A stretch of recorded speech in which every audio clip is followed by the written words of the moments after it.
दोस्तों आज हम देख रहे हैं मॉडल पेपर नंबर 4। हिंदी विषय है आपका, इसका चौथा मॉडल पेपर है ये। इससे पहले 1, 2, 3 करा दिए गए हैं। सारे मॉडल पेपर्स अवेलेबल हैं, बस आपको देख कर के तैयारी करने की आवश्यकता है। ये पूरा का पूरा जो सॉल्यूशन हम देखने वाले हैं, इसमें सारे आंसर्स मैंने लिख दिए हैं। सारे क्वेश्चंस के आंसर्स आपको लिखित मिलेंगे यहाँ पर। तो चलिए स्टार्ट करते हैं अपने इस मॉडल पेपर के सॉल्यूशन को और देखते हैं कि कौन-कौन से प्रश्न रहेंगे और उसके क्या उत्तर रहने वाले हैं। तो शुरुआत करते हैं हम पहले प्रश्न से, जो कि आपका खंड अ में रहेगा। तो मॉडल पेपर नंबर 4 देख रहे हैं आप और इसके प्रश्नों की श्रृंखला जो हम स्टार्ट करने वाले हैं यहाँ पर। तो देख सकते हैं आप, जैसा कि आपका मॉडल पेपर नंबर 4 है, इस तरह का प्रश्न पत्र है। इसमें खंड अ से शुरुआत करेंगे। खंड अ में जो है 12 अंक के प्रश्न पूछे जाएँगे एमसीक्यू, ठीक है? तो इस एमसीक्यू के उत्तर देखते हैं, कैसे रहेंगे उत्तर, और शुरुआत करेंगे हम अपने उत्तरों के साथ में इस श्रृंखला को। इसमें पहला सबसे पहले पूछा गया है क्वेश्चन, इसमें समास का सही प्रयोग हुआ है। तो समास का सही प्रयोग किस में हुआ है ये आपको बताना है। लब्ध प्रतिष्ठित, ये तो आपका गलत है, इसमें सही प्रयोग नहीं हुआ है, तो ये तो आपका ऑप्शन गलत हो गया। शिरोमणि कवि, शिरोमणि कवि बिल्कुल सही ऑप्शन है, समास का सही प्रयोग किया गया है। नवरात्र, इसमें जो है आपका सही प्रयोग नहीं किया गया है। निरपराधी, इसमें भी प्रयोग नहीं किया। एक मिनट रुकिए, शिरोमणि कवि इसमें भी नहीं किया गया है, नवरात्र में किया गया है। तो यहाँ ऑप्शन जो है आपका कौन सा सही हो जाएगा? ऑप्शन शिरोमणि कभी भी गलत है, ठीक है?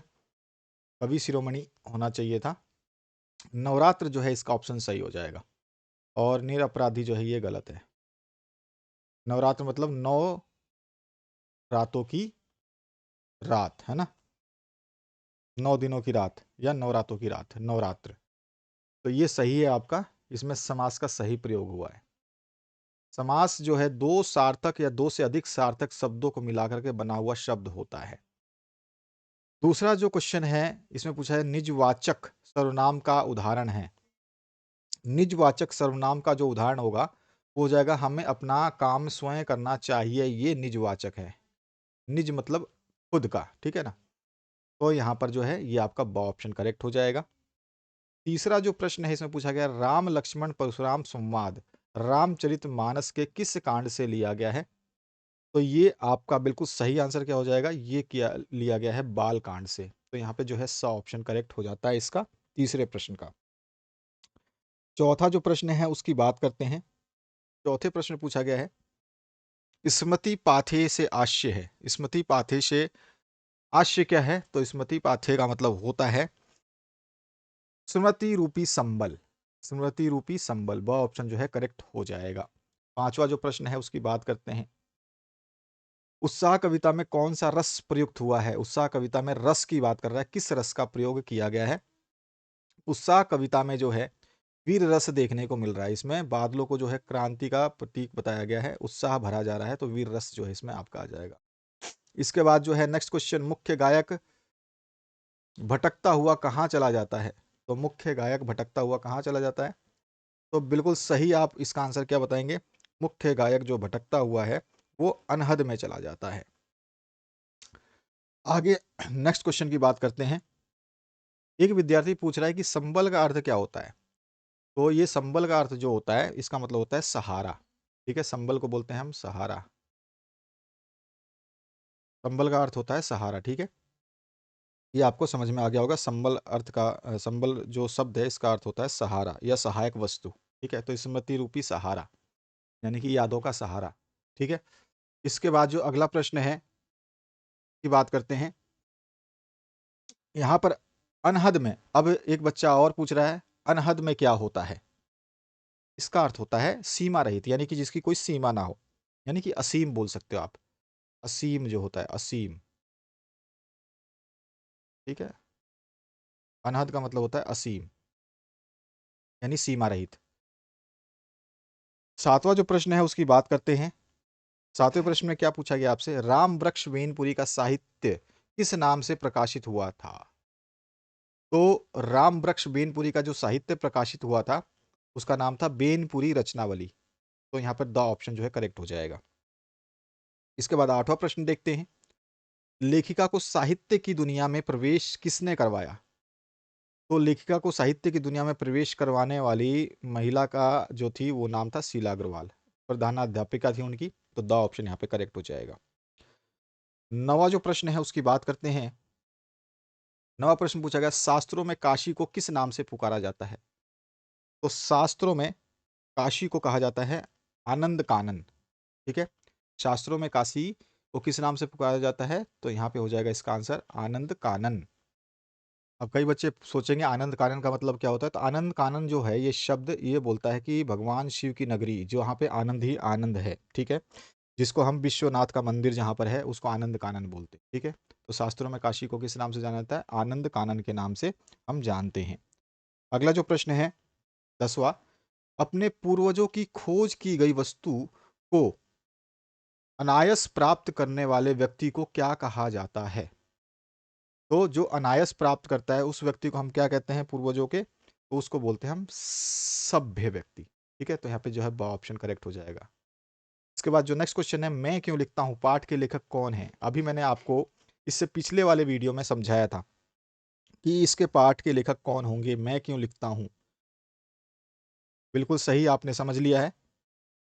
आगे, माता का आंचल पाठ में वर्णनकर्ता का असली नाम क्या था? वर्णनकर्ता जो वहां पे जो बता रहा है उसका नाम क्या था? माता के आंचल में वर्णनकर्ता का नाम तारकेश्वर नाथ था। तो यहाँ पे ऑप्शन आपका करेक्ट हो जाएगा। आगे बढ़ते हैं, नेक्स्ट जो रिक्त स्थानों की पूर्ति आएंगे आपके 6 नंबर के, उसकी बात करते हैं। तो 6 अंक के प्रश्न रहेंगे यहाँ पर, एक एक अंक के।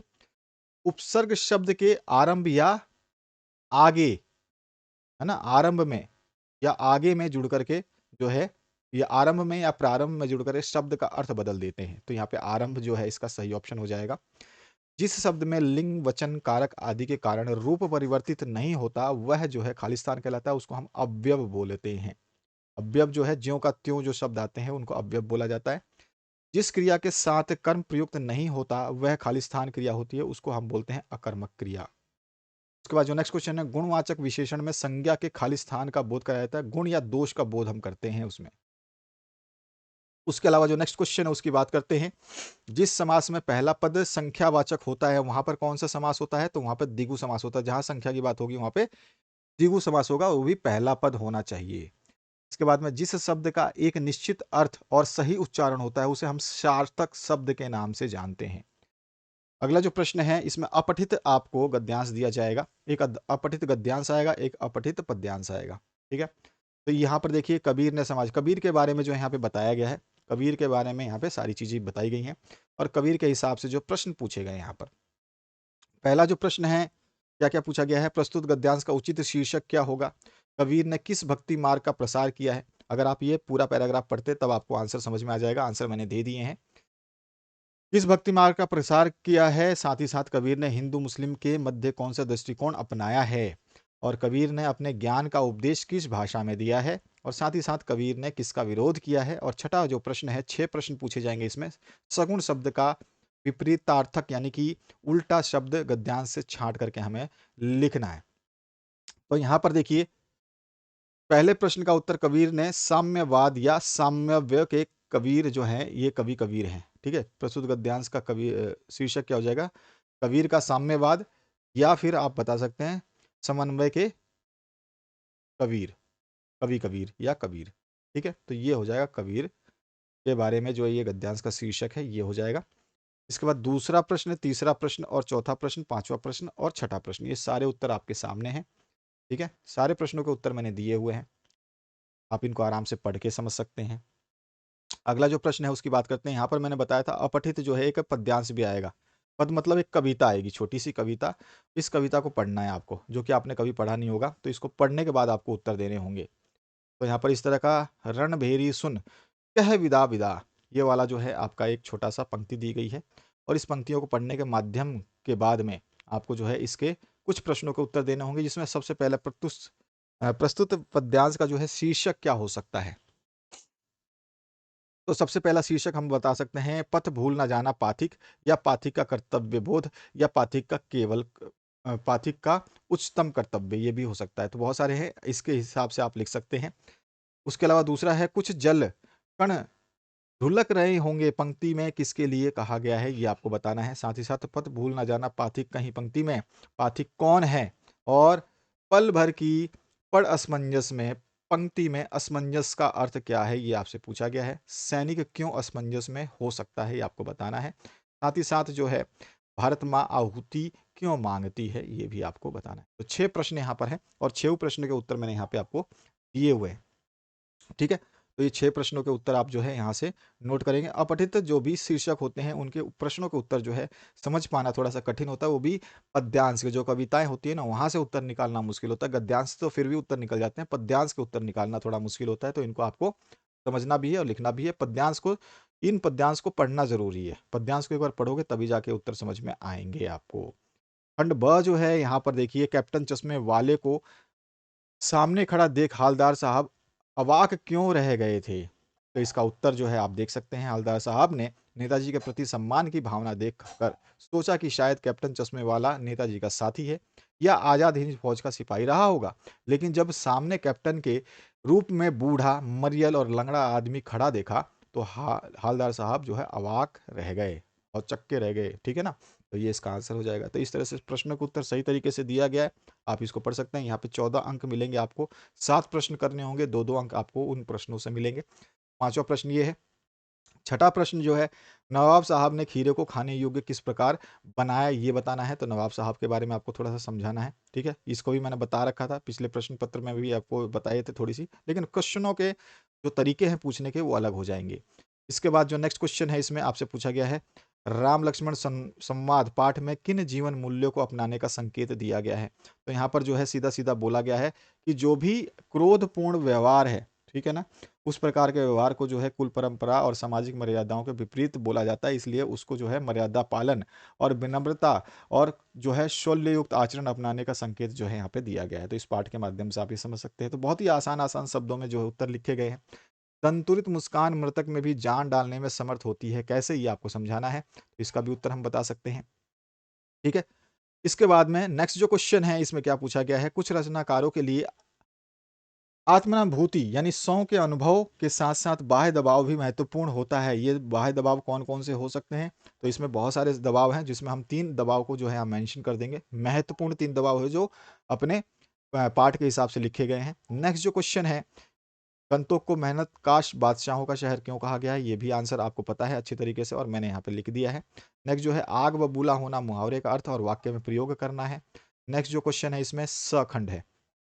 स में पठित पद्यांश और गद्यांश 2 तरह के क्वेश्चंस आएंगे। पठित गद्यांश आएगा, इसमें भी आपको अथवा पाठ भी मिलेगा। ठीक है, और इसमें 4 अंक के प्रश्न पूछे जाएंगे, यानी कि टोटल 4 अंक के प्रश्न, एक एक अंक के 4 प्रश्न पूछे जाएंगे। पेपर का पैटर्न बहुत सिंपल रहेगा, चिंता करने की आवश्यकता नहीं है। तो इस तरह का आपका ये भी आएगा।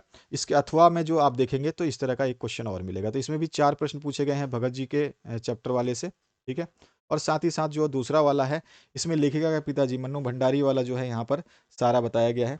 तो इसमें से कोई भी 4 क्वेश्चन आपको ऊपर वाले या नीचे वाले करने होंगे और चारों प्रश्नों के उत्तर जो है मैंने पहले वाले पार्ट का उत्तर यहाँ पे दे रखा है। ठीक है, ये सारे चारों प्रश्नों के उत्तर यहाँ पे देख सकते हो आप। इसके बाद जो अथवा पार्ट है उसका उत्तर मैंने यहाँ पे आपको दे रखा है। पढ़िए आराम से, समझिए इसको। जब तक आप खुद स्वयं नहीं पढ़ेंगे, मैं तो पढ़ दूंगा, पढ़ने का कोई फायदा नहीं है। जो कि जहां पे समझाने की बात आएगी मैं समझाता रहूंगा। ठीक है, बाकी जहाँ पे आपको पढ़ना है, खुद समझना है, उसको समझिए।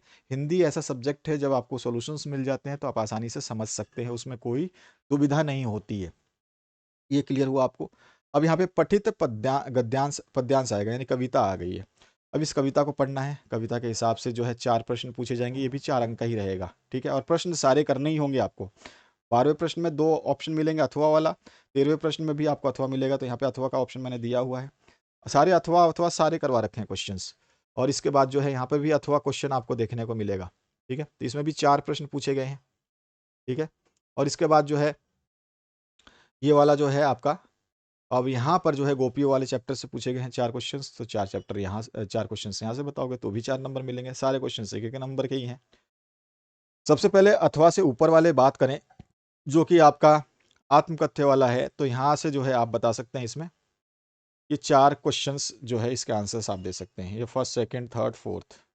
उसके बाद जो अथवा वाला पार्ट है उसका आंसर मैंने यहाँ पे दिया हुआ है। ये रहा चारों प्रश्नों के उत्तर, इनको आप लिख सकते हैं, समझ सकते हैं। जैसे ही पढ़ोगे आपको आसानी से समझ में आ जाएगा। इसके बाद जो नेक्स्ट क्वेश्चन है, बाल गोविंद भगत को साधु क्यों कहा गया है, विस्तार से वर्णन कीजिए। अथवा में आपको फिर से ऑप्शन मिलेगा यहाँ पे, जहाँ यहाँ से शुरू हो गए अथवा आपके 2 अंकीय प्रश्न के बाद में सारे अथवा प्रश्न शुरू होंगे आपके। बिस्मिल्लाह खां को शहनाई की मंगल ध्वनि का नायक क्यों कहा गया है, ये आपको बताना है। तो यहाँ पर जो है दोनों प्रश्नों के उत्तर मैं देता हूँ। सबसे पहले तो आपका बाल गोविंद भगत को साधु क्यों कहा गया है, साथ ही साथ जो है बिस्मिल्लाह खां के बारे में, तो ये जो है उनको मंगल ध्वनि का नायक क्यों कहा गया है, तो ये भी हम बता सकते हैं। इसके बाद में संगतकार मुख्य गायक का साथ देने के लिए क्या क्या करता है और क्यों करता है, ये भी हमें बताना है। साथ ही साथ इसमें अथवा प्रश्न भी रहेगा आपका, अट न रही कविता के आधार पर फागुन ऋतु के सौंदर्य को संक्षेप में लिखना है। तो दोनों प्रश्नों में से कोई एक ही करना है आपको, ये भी 3 मार्क्स का ही है। तो 3 अंकीय प्रश्न, फिर 4 अंकीय प्रश्न हम देखेंगे, फिर 6 अंकीय प्रश्न देखेंगे, फिर 4 अंकीय फिर से प्रश्न आपको मिलेंगे। तो 15 क्वेश्चन आप समझ गए।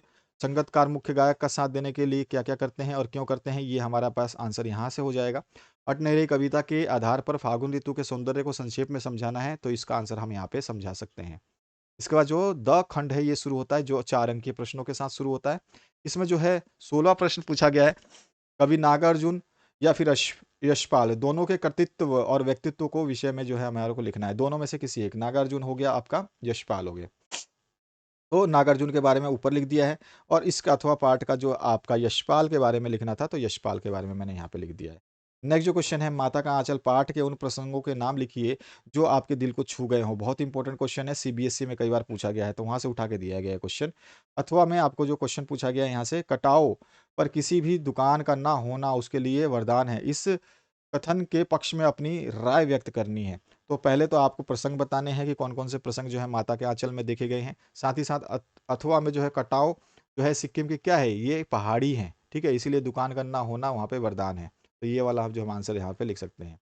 इसके बाद जो नेक्स्ट क्वेश्चन है आपका 18वां जो प्रश्न हमेशा रहेगा, 6 अंकीय प्रश्न रहेगा, जिसमें आपका बेटी बचाओ बेटी पढ़ाओ इस तरह का आपका है, जिसमें प्रस्तावना है, बेटी बचाओ बेटी पढ़ाओ का अर्थ बताना है, बेटी बचाओ बेटी पढ़ाओ का अभियान का उद्देश्य क्या हो सकता है, और बचाओ बेटी पढ़ाओ अभियान की क्रियावंती क्या हो सकती है, उपसंहार। ये सारे पॉइंटों को लिखो तो 6 अंक मिलेंगे। पर्यावरण प्रदूषण के ऊपर लिख सकते हो, आत्मनिर्भर भारत के ऊपर लिख सकते हो, या चौथा जो एक और आएगा, राजस्थान के पर्व जो है प्रमुख, वो कौन कौन से हो सकते हैं उसके बारे में सारे बिंदुओं को आपको जो है सटीक तरीके से बताना होगा, तो 6 अंक आपको प्राप्त हो जाएंगे।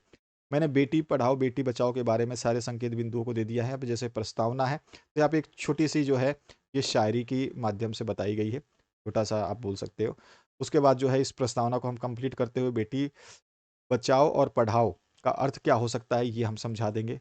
बेटी पढ़ाओ बचाओ अभियान का उद्देश्य क्या हो सकता है ये हम बता देंगे। साथ ही साथ जो है बेटी बचाओ पढ़ाओ अभियान की क्रियावंती क्या हो सकती है ये बता देंगे, और उसके बाद में उपसंहार जो अंतिम हमारा लक्ष्य रहेगा। इसके बाद जो नेक्स्ट क्वेश्चन है, यहाँ पूछा गया, स्वयं को राजकीय उच्च माध्यमिक विद्यालय वसंतपुर का विद्यार्थी मयंक मानते हुए प्रधानाचार्य को पुस्तकालय की व्यवस्था सुधार हेतु एक प्रार्थना पत्र लिखना है। यानी कि आपके पुस्तकालय में जो है क्या है, रोज तो अखबार भी नहीं आते, साथ ही साथ पुस्तकें भी जो चाहिए वो नहीं है, तो आपकी पढ़ाइयों में बाधा हो रहा है और आपका जो बेसिक नॉलेज है वो भी कमज़ोर हो रहा है। इस चीज़ को हम समझाते हुए लिखेंगे। या फिर अथवा में आप करना चाहें तो आप दिल्ली में रहने वाली ममता हैं, आपकी अपनी सहेली कुमारी सरिता को आपको जो है एक निमंत्रण पत्र लिखना है आगामी गणतंत्र दिवस के अवसर पे जो है आपके पास आने के लिए।